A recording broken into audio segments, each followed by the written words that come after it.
I'm dying, sister. Okay? Yeah, I got TB. I got it. Beating a man to death for a few bucks. What if Arthur never got sick? I think this is one of the more interesting questions to pose when it comes to the events of Red Dead Redemption 2 and how the gang ultimately fell apart. There is no greater fall from grace as that between Arthur and Dutch, or even Arthur's position in the entire gang. From the very beginning, we can see the power and respect his presence alone commands. Sadly, by the time the chapter of Beaver Hollow rolls around, his body's exhausted. The sickness that plagues him now has a name, and it even has a face. It can be seen particularly in Arthur's face, with his skin pale, eyes bloodshot, and the bags around his eyes carrying the weight of death around the corner. The gang, particularly Micah and even to some degree Dutch, start to make fun of his failing health and his inability to be considered of any real use. Well, Arthur needs to rest. I will. Personally, I think the chapter of Beaver Hollow holds a lot of sadness. Arthur's aggression, the support he once had from the gang, and the support he had from his father is no longer there. He gets sidestepped and continuously is questioned in his physical capabilities and where his loyalty truly lies. Well, it's obvious during the chapter of Beaver Hollow, Micah has practically been his replacement as Dutch's trusted assistant.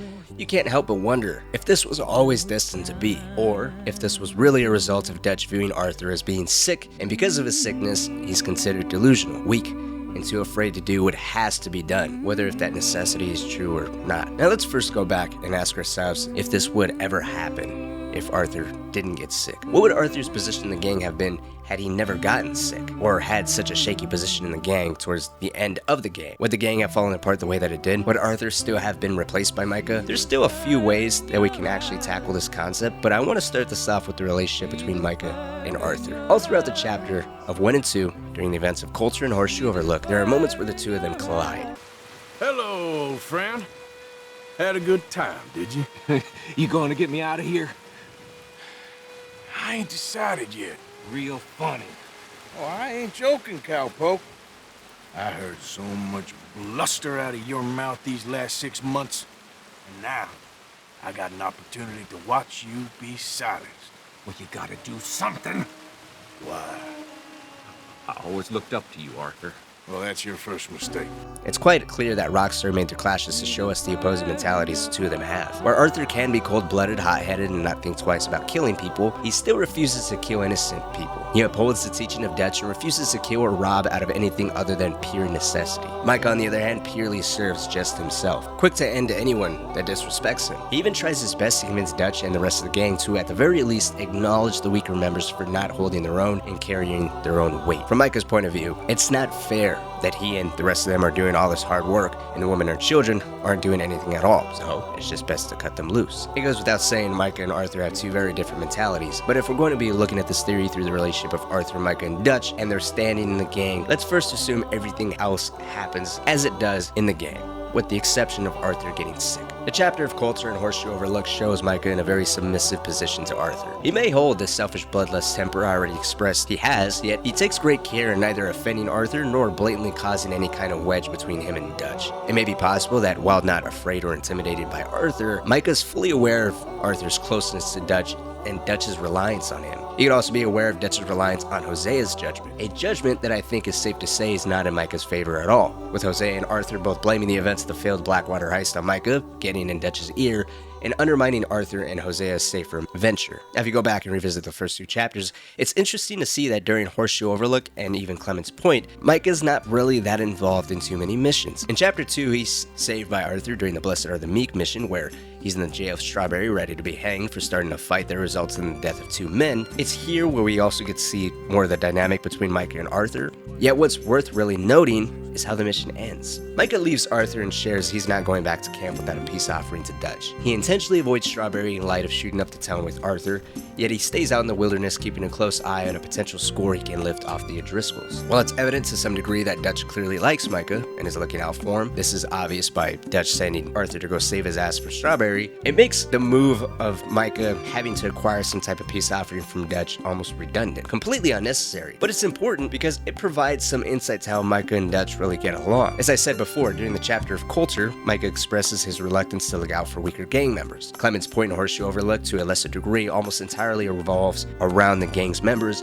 and their attempts at consolidating the position they believe was an advantage between the Braithwaites and the Greys. During the chapter of Clement's Point, Micah only has 2 appearances. The first is during Blessed Are the Peacemakers, where he attempts to broker a truce between Colm and Dutch. Arthur's capture was a real goal of this brokered peace, and taking into account Micah's own dislike of Arthur, I always considered this to be a setup by Micah and Colm. Perhaps we'll talk about that more in a later video, but besides this false olive branch offering, the only other mission we see Micah in during Clement's Point is a short walk in a pretty town, a mission that results in Bill, Micah, and Arthur damn near slaughtering every resident after the assassination of Sean. The reason why I bring this up is because Micah's strangely absent during this entire chapter. Something I find incredibly odd for a man that does nothing but appease Dutch any chance he gets. You would think he'd be pretty abundant here. And this leads me to believe he isn't absent at all from this chapter, at least not absent from Dutch's perspective. If we use the events of Strawberry and Micah's own mentality of reluctantly helping the rest of the gang, it would make sense then that Micah went about his own dealings during the chapter of Clement's Point, moving from town to town, leaving behind a trail of chaos and bloodshed that he was fully aware would put him more and more in a bad light, giving more ammunition to Hosea,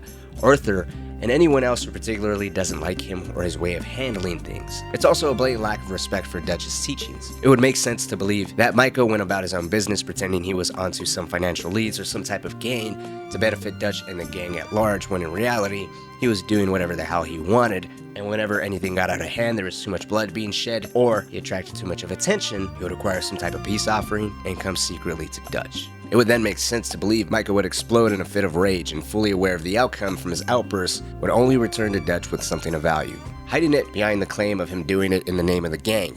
Something Dutch undoubtedly still held a very high priority over. Whether that was a genuine concern or if he did it all for show, I think is another matter. But the events of the first 2 chapters show Micah practically missing from the main events of the game, and these 2 chapters don't really have that much to do with Arthur's failing health, so I would go ahead and assume that everything plays out the way that it does in game. We'll go ahead and continue to say Sean dies, Kieran dies, Jack gets kidnapped by Angela Bronte, and the gang moves from Clement Point to Shady Belle. Once at Shady Belle, Micah yet again is found to be missing from the main events, with the exception of him being present during the robbery of the Saint Denis Bank and a small robbery of a stagecoach on the side where he enlists the help of Arthur and Bill. His lack of tangible work suggests he was again off doing his own thing, yet there's one other person I want to mention here. A person who, depending on whether if he lived or not, would have undoubtedly changed the course of events and how the gang entirely handled a lot of different events. And that person is Hosea. I said earlier, in order for Micah and Dutch to get close, both Hosea and Arthur needed to be taken care of. In the later events of Beaver Hollow, Dutch is hardened and slowly isolates himself in light of Hosea's passing, and what he perceives to be the rest of the gang members distancing themselves from him, a perception undoubtedly fed into by Micah. While it may be difficult to really judge how everything would have went down during the later events of the game, if Hosea had lived through all the way until Beaver Hollow, the rift between the members would have been something closer resembling that of a civil war, rather than John and Arthur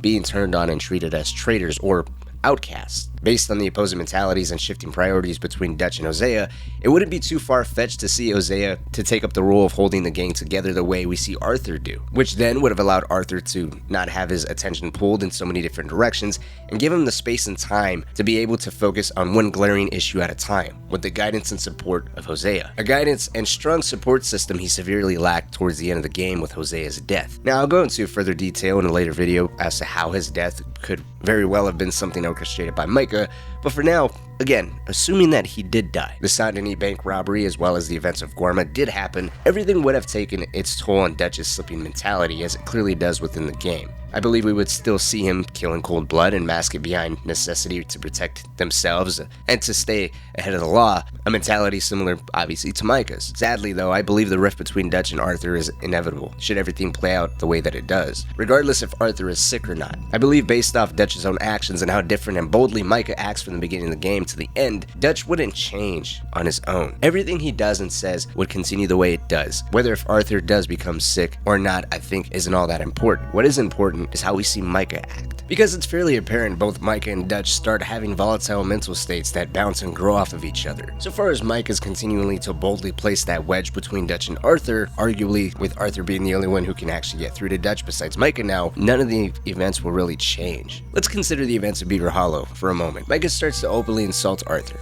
calling him black lung and mocking his ability to be considered any kind of use. Dutch, on the other hand, invalidates Arthur's voice of reason and logic behind the argument that he's sick and doesn't know what he's saying. 1 score and 1 whole hell of a lot of noise. We ain't so good at doing scores anymore, Dutch. Are you feeling all right, Arthur? Mike, on the other hand, instead of using Arthur's sickness as a means to invalidate his reason, uses it more as a moral advantage, to prove once and for all that he is the favorable son, that he is quote-unquote better man. Micah throws around how he and Dutch have to set plans for the gang to move on, completely implying he and Dutch are now the only ones really caring and looking out for the gang. The only time Arthur really puts up any type of a fight or really gets angry at Micah for his lack of respect, he then succumbs to a coughing fit. If Micah truly was ever intimidated by Arthur, or he held resentment at the status and respect Arthur commanded during the early chapters of the game from the entire gang, a level of respect he would never have and so compensated by sucking up to Dutch, now, with Arthur sick, his resentment was starting to show. Perhaps in the early stages of the game, he knew physically he could never take Arthur on in a fair fight, nor could he challenge the position that Arthur held between Dutch, Hosea, and the rest of the gang members. But now that he's sick, Hosea is dead, and Dutch paranoid, the table is turned. Arthur's physical health was rapidly deteriorating, and the family he loved so dearly started to fall apart. Now was the time for Micah to not only replace Arthur, but mock him for the position he was now in. If Arthur never got sick, I believe his position mentally would have definitely been different. Because of his sickness, he was much more passive and frankly remorseful of the life he led and the path that led everyone else down. If it wasn't for this sickness, if it wasn't for this borrowed time that he felt like he was living on, I believe he would have had the same exact mentality and the same exact way of handling situations during the events of Beaver Hollow, the same way he handled them during the events of Coulter and Horseshoe Overlook, by brute forcing his way through it.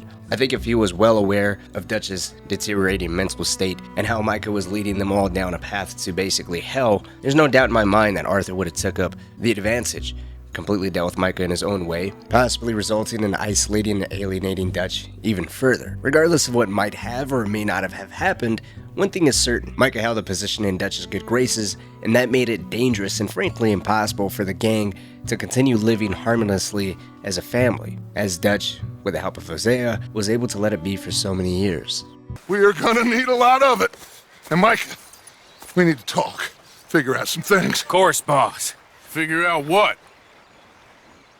The plan. Getting out of here. Nothing's changed. It hasn't, huh? There's an old house west of Van Horn. Meet me there when you can, Black Lung. Let's split up. We'll meet up back at camp. Yeah. This is crazy. I want to wrap this video up with asking, what do you think would have happened if Arthur had not have gotten sick? How do you think events would have transpired? Do you think anything would have been different in your own words? Do you agree with my position or do you beg to differ? I'd love to hear what you think down in the comment section below. In the meantime, if you have any recommendations, theories, or a particular topic you want to have discussed in a future video, please share them down in the comment section below. But until next time, thank you so much for watching.